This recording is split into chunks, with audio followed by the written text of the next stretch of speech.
Here are Grandma's 42 Great Depression heating hacks to survive winter. Stuff newspapers inside wall cavities. Back in the Great Depression, nothing that held warmth ever went to waste. Grandma used to push old newspapers into wall gaps wherever cold air slipped through. Tear the paper into loose bundles and slide it into cracks around pipes, baseboards, or access panels. The paper traps air, and trapped air slows heat loss. Folks in the 1930s relied on tricks like this to stretch coal and wood through long winters, block doors with rolled rags. Did you know that during the 1930s, many families blocked drafts with old socks and rags because store-bought draft guards did not exist? Roll thick cloth tightly and press it along the bottom of doors before nightfall. This stops icy air from crawling across floors. The tighter the roll, the better it works. Back in the day, people learned fast that even small drafts could steal serious warmth from an entire room. Hang quilts over window glass. Windows were the biggest heat thief during the Great Depression, and families got creative. Hang thick quilts over the glass, tucking them tight along the edges. According to Grandma, it felt like adding another wall when Weiner really bit. The heavy fabric traps pockets of warm air and blocks cold seepage. In the 1930s, folks called these window blankets and treated them like winter armor when coal bins ran low. Paste flour strips on cracks. When money ran dry in the 1930s, families sealed homes with pantry know-how. Mix flour and water into a paste, tear strips of paper or cloth, and press them over visible cracks.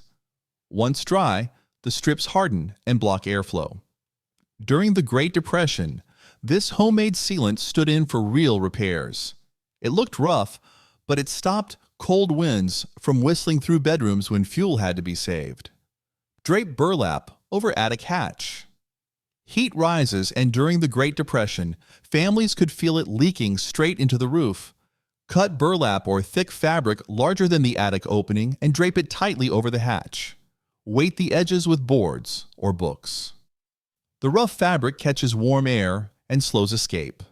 In the 1930s, old sacks from farms and mills became insulation for poor homes facing long nights and thin coal buckets. Plug floor gaps using rags. Back in the 1930s, when winter came crashing through thin floorboards, families didn't complain. They patched, tear old shirts, towels, or feed sacks into strips and push them firmly into cracks between boards. The cloth blocks drafts that crawl along the floor and steal warmth from ankles and legs. During the Great Depression, people learned fast that cold rises slow but sneaks in low. Plugging floor gaps kept one room livable when fuel had to stretch all season. Nail tin behind wood stove. During the Great Depression, heat meant survival and nothing was wasted. Nail flattened tin, old baking sheets, or scrap metal behind your wood stove, leaving a small gap between metal and wall. This setup bounces heat back into the room instead of letting it sink into brick or plaster. In the 1930s, families turned junk into heaters using know-how instead of cash. A shiny wall behind the stove made one fire feel like two on bitter nights. Ring stove base with bricks. Folks in the 1930s learned that heat could be stored as well as made. Stack dry bricks in a circle around your stove base, leaving space for airflow. The bricks soak in warmth while the stove burns, then release it slowly after the fire dies down. During the Great Depression, this trick turned quick heat into long heat. A stove that once cooled by midnight could warm a room until dawn with a little planning. Warm beds using heated bricks. When heat was rationed back in the day, sleeping warm became an art. Wrap clean bricks in thick cloth and set them near the fire until hot, not scorching. Slide one near your feet and another by your side before climbing under blankets. During the Great Depression, this was a common way to survive unheated rooms at night. The bricks radiate warmth for hours, acting like a silent hearth while the house went cold around you. So, heated grain foot warmers. In the 1930s, when electricity was scarce and coal was gold, warmth was stitched by hand. Sew heavy cloth into small sacks, fill them with dried corn, wheat, or beans, and tie them tight. Heat the sacks briefly near a stove and tuck them into socks or at the foot of the bed. During the Great Depression, Families reused grain again and again this way. The seeds held warmth surprisingly long and cost nothing but time and thread. Curtain rooms with thick blankets. When heat was hard to come by, people learned to make their world smaller for the winter. Hanging blankets across doorways and halls helped trap warmth where it was needed most. It wasn't pretty, but it was practical. Small spaces held heat better than wide-open rooms.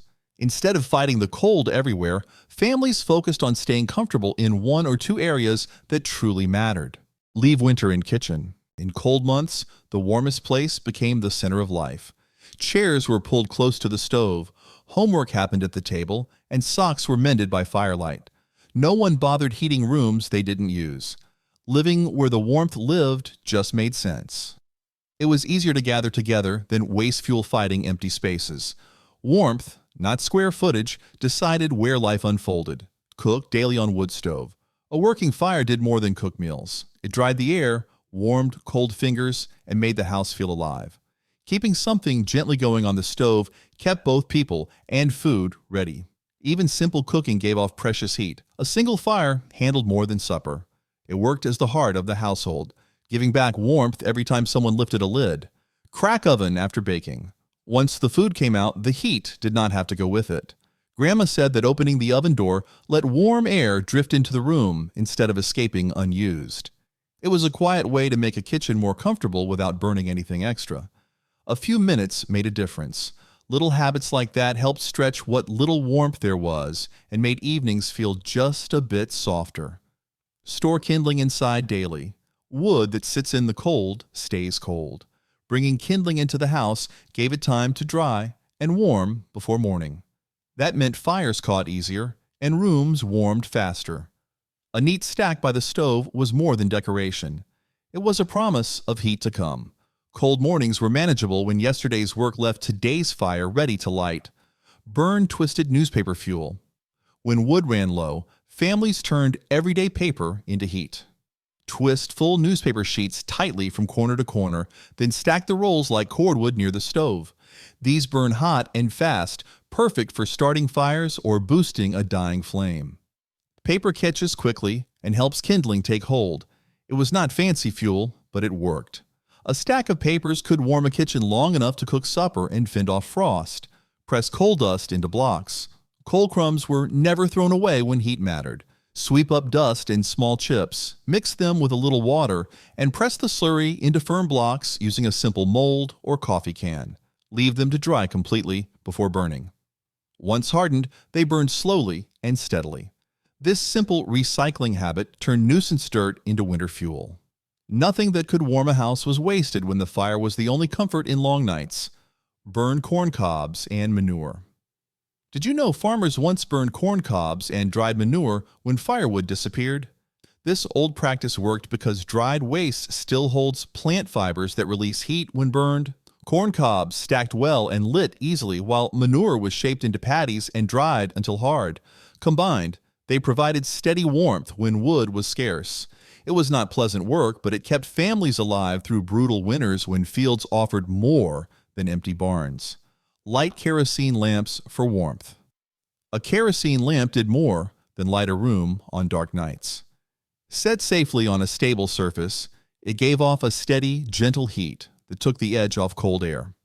Families used several at once in central rooms to make the evening bearable, keep wicks trimmed, and glass clean for best flow. It wasn't a furnace, but every flame helped. In small spaces, a glowing lamp brought both light and life back into frozen homes. Lined drawers with newspaper insulation. When outside air slipped through thin walls and old furniture, folks learned to fight back from the inside. Tucking folded newspapers into dresser drawers helped block icy drafts and keep stored clothes from turning cold overnight. Paper holds air, and trapped air slows heat loss. During hard winters, even blankets of newsprint made a difference. It wasn't about comfort. It was about staying warm enough to sleep and dress without shivering through every morning, sleep wearing every sweater owned. In homes with weak heat and strong winters, nighttime was the real battle. People layered clothing like armor, putting on every sweater, shirt, and sock they owned before climbing into bed. Blankets helped, but body heat mattered more. During the Great Depression, folks slept dressed to survive, not to look tidy. Trapped warmth meant fewer chills and fewer fires burned through the night. You stayed warmer wearing clothes than hoping thin covers would hold back winter. Move beds from outside walls. Exterior walls leak cold like sieves in older houses. Pulling beds inward, away from those icy surfaces, helped keep sleepers warmer. Even a few feet made a difference because indoor walls carried less chill. In tough winters, people slept clustered near warmer parts of the house. During the 1930s, no one wasted heat on empty corners. Where you placed your bed could mean better sleep and fewer stiff joints in the morning. Warm clothes beside stove. Damp or frozen clothes make winter twice as miserable. Hanging coats and socks near the stove helped dry and heat them before dawn. The warmth soaked into thick fabric, making it easier to pull on stiff garments in the morning. During the Depression years, no one wanted to dress in cold wool. Warm clothes meant faster mornings and fewer shivers. A single stove did triple duty as heater, dryer, and comfort all at once. Fit cardboard panels inside windows. Glass and winter were never good friends. Families cut cardboard to fit snugly inside window frames, pressing it in like a second wall. The simple barrier blocked drafts and kept frost from creeping across sills.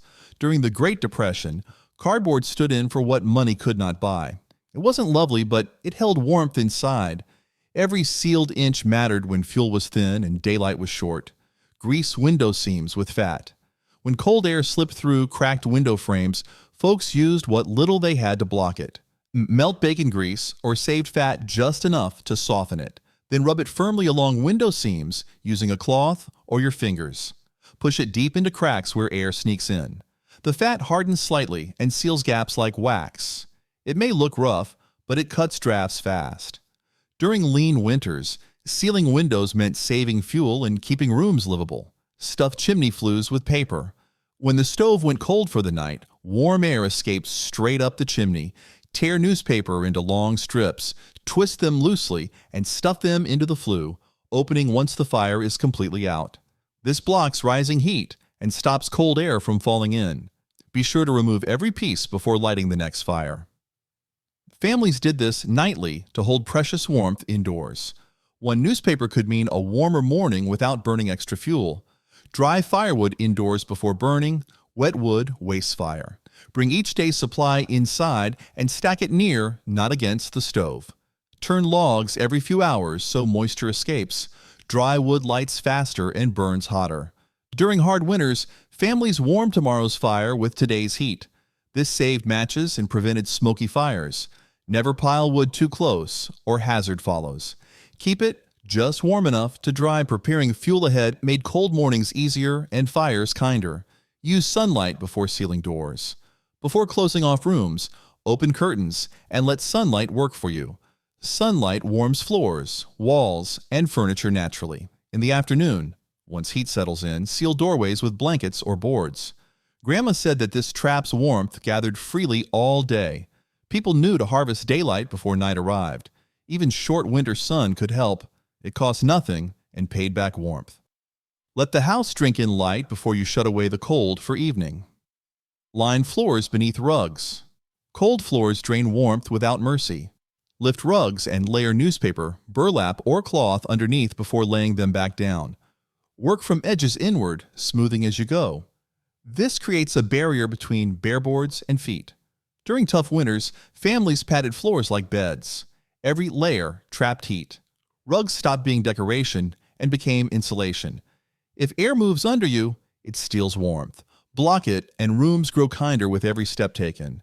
Reflect heat with tin trays. Set empty tin baking trays or flat cookie sheets upright behind stoves or heaters to bounce warmth back into the room. Stand them on edge, shine side facing the fire or heat source, and leave a small air gap between tray and wall. This deflects warmth outward instead of letting it vanish into brick or plaster. Reinforce them with nails or wire if needed. A bright metal backdrop helped working families make one stove feel twice as strong. Warm blankets using hot jugs. Fill sturdy glass or metal jugs with hot water. Screw lids tight, then wrap each in cloth to prevent burns. Slide 2 or 3 under blankets before bedtime to chase away the chill. Place one near the feet and another near the middle. Refresh if they cool too fast. This simple trick brought hours of warmth without burning a single stick. Families relied on heated jugs to sleep through freezing nights in unheated rooms. Lift feet using wood crates. Cold air pools near floors, so raise your feet off ground level whenever possible. Turn sturdy wooden crates upside down and rest your feet on top while sitting or working. Keep wraps or boards on the surface for comfort. According to Grandma, elevation lifts legs above cold drafts that creep along the floor. During hard winters, even a few inches mattered. People built footrests from boxes, boards, or bricks to keep circulation moving and toes from going numb. Warm legs under covered tables. Create a heat pocket by pushing chairs close to a small table and draping blankets over the top and sides. Let the fabric reach the floor while leaving a small opening to slip in. Sit inside and tuck your legs under the table. This traps body warmth like a tent. In tough winters, families gathered this way indoors instead of trying to heat the whole house. One blanket and a table could make a warm cave against biting air. Bake bread daily for heat. Light the oven each day and bake bread, biscuits, or anything that needs long heat. The oven warms walls, air, and floors while cooking food. Keep the kitchen door open during baking to share the warmth. Afterward, leave the oven door open slightly so leftover heat drifts out. People planned daily baking not just for loaves, but for living.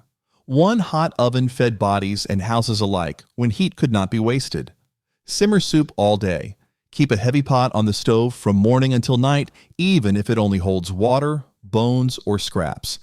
Maintain a low simmer so steam rises steadily without boiling dry. The heat spreads into the room hour after hour while slowly building supper. Add water as needed. Stir now and then to prevent sticking. A simmering pot warmed kitchens, dried the air, and filled bellies by evening. One fire served two jobs when fuel was scarce. Share beds for body heat. When nights cut deep, families did not sleep alone. Two bodies under one set of blankets hold warmth better than one. Arrange sleepers close, top with extra covers, and block drafts at the bed's edges. Wear socks and caps to keep heat from escaping. Shared warmth meant fewer embers burned overnight. People stayed alive by learning to store heat in flesh, not fire. It was not about comfort. It was about waking up warm enough to move again. Stuff straw inside mattresses. Thin mattresses lost heat fast, so people back in the 1930s thickened them. Open the ticking carefully and push in clean, dry straw or dried leaves. Pack evenly from corner to corner, then stitch closed with heavy thread. The extra fill traps warm air under the sleeper. A thicker bed meant fewer chills rising from below. It was not pretty work, but it paid back nightly. Insulated bedding turned drafty boards into something close to shelter when real heat could not be spared. Burn pine cones for fast heat. Did you know that pine cones catch fire quickly and burn hot for short bursts? Collect them dry, keep them near the stove, and throw a handful onto coals when you need quick warmth. They flare fast and help revive fading fires. Pine resin burns bright and hot, perfect for restarting heat between log loads. A basket of cones could warm hands and kettles when wood ran low. Small fuel mattered when nights were long and fuel sheds were thin. Pack attic spaces with rags. Heat escapes upward first, so block it where it runs away. Push torn cloth, sacks, or old clothing into attic gaps and corners wherever cold air sneaks through. Wear gloves and work from edges inward. The fabric catches warm air before it vanishes overhead. People used what they had to build barriers against the cold roof above. Every packed space slowed heat loss. No insulation was wasted when winter pressed hard against thin boards and empty pockets. Hang damp laundry near stove. Set a strong line or rack a safe distance from the stove, and hang wet clothing so warm air rises through the fabric, not around it. Turn garments every so often so both sides dry evenly, and remove items as soon as they feel warm. Damp laundry releases moisture and slight warmth into the room as it dries. Families use laundry as hanging heat sponges. Drying clothes indoors saved fuel and made cold evenings feel softer without needing extra firewood. Lay hay beneath floorboards. Cold crept up through floors just as fiercely as it slipped through windows. Pull up loose boards if possible, and stuff hay or straw tightly between joists. Push it deep into gaps and spread it evenly so no bare spots remain.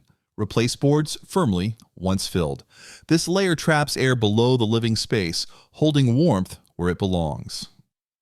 When proper insulation was a luxury, hay became flooring armor against winter's bite. For more contents like this, click here to subscribe.